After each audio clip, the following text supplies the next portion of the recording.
to do that. We particularly invest in our hometown of Atlanta, but we do invest throughout the nation. And this past year, we were blessed to really impact over 5 million families positively through our work. Sounds like you have a great responsibility, and I'm guessing you have a lot of fun doing it too.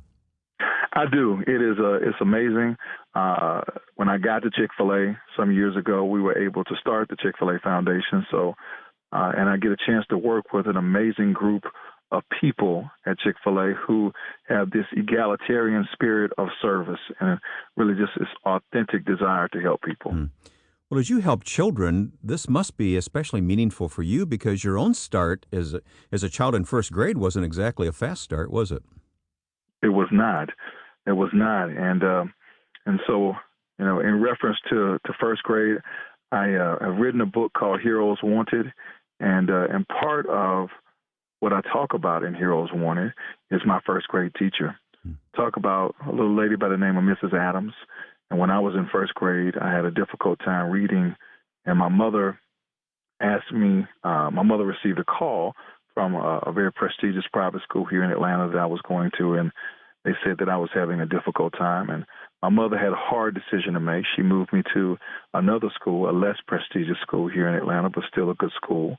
And I met a little lady by the name of Mrs. Adams. And I say little because I was as tall as Mrs. Adams in first grade. Is that right? And, and I was afraid of Mrs. Adams because I was afraid she would find out that I had a difficult time reading. And she did. And she called my mother at the end of the school year. And she said, Mrs. Bullard, Rodney is a fine young man, but he's having a hard time reading.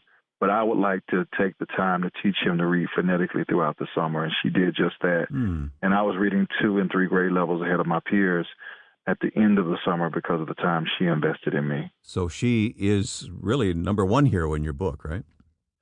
She is definitely one of the top heroes in my book. I still have to reserve the place of honor for my parents, who have always been my top heroes, and without their guidance and really their tutelage, I would not be here either. Yeah. Well, talk more specifically about your mom and dad. You mentioned your dad was offensive lineman, so I would imagine you kind of paid attention when he spoke, right?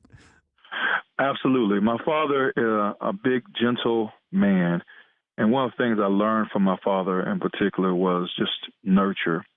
My father would often go out and help people who were downtrodden, who were having a difficult time in life. And I recall always being around gentlemen who were in some sort of crisis, but my father was there helping them, giving them odd jobs. It might be cleaning up a rental house. It might be cutting grass.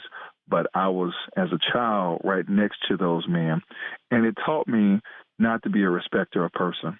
I've been blessed to know people from working in the White House and at NASA and the Pentagon, but I also recognize that those people are no different and no better than the people that my father introduced me to at a young age who were in crisis. And that's really the premise of the book Heroes Wanted, that at the end of the day, we all have the opportunity to be someone else's hero, and that we all are flawed, and that we all need somebody's assistance at some point, and we also have the opportunity to offer assistance at some point. Yeah. What is it about your mom that makes her a hero? My mother's resilience. My mother is an absolute rock. The wind can blow and the storms can howl, but my mother is going to be very steady. And she was always pushing me for greater things, and she gave me this sense that I could do anything and that I could fly. And that confidence that my mother instilled in me takes me through difficult situations, and it takes me through fair weather situations.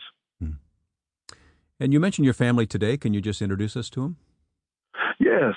And so I married my hospital sweetheart, actually. Your hospital sweetheart? My hospital sweetheart. I was born 3 days before my wife in the same hospital here in Atlanta, Georgia.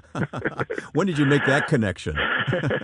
So I made that connection when my mother would talk about a baby who was in the hospital. And I don't tell my wife this, but at the time she was 5 pounds